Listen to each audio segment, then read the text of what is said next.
ભાવનગર ભાલ પંથકમાં ભારે વરસાદને લઈ મોટા પ્રમાણમાં જળબંબાકાર થયો હતો, જેમાં ફોરેસ્ટમાં સિક્યુરિટીમાં નોકરી કરતા યુવાનનું મોત. ભાવનગર જિલ્લાના ભાલ પંથકમાં ભારે વરસાદને લઈ ભારે તબાહી સર્જાઈ હતી, જેમાં અનેક ગામડાઓમાં પાણીના કારણે ગામો બેટમાં ફેરવાઈ ગયા હતા.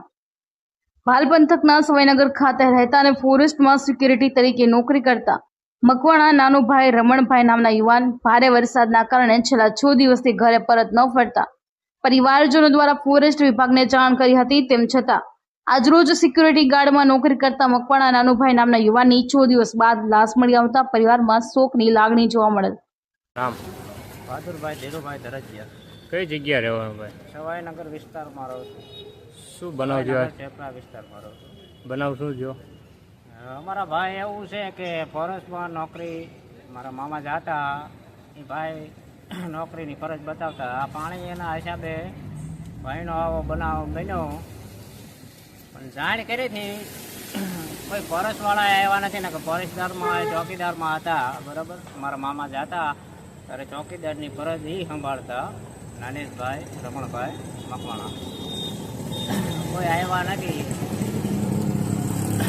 આ 2-3 દી એવું થઈ ગયું કે ભાઈ બહાર ગયા ગયા, એ જાણે અમને ન પડીને આવું બનાવ બની ગયું. પાણીમાં આ વસ્તુ બની ગઈ.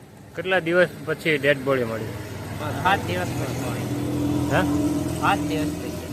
બરાબર. તમારો શું આક્ષેપ છે? અમારું એવું કહેવાનું કે આ નોકરી બજાવતા તો ફોરેસ્ટવાળાને તાત્કાલિક આવવું પડે અને ધ્યાન દેવી પડે કે અમારો ચોકીદાર અમે ક્યાં મૂક્યો છે. આવા પાણીમાં જો ફોરેસ્ટવાળા ન આવે અને કોઈ અધિકારી ન આવે તો એ લોકોની ભૂલ કહેવાય.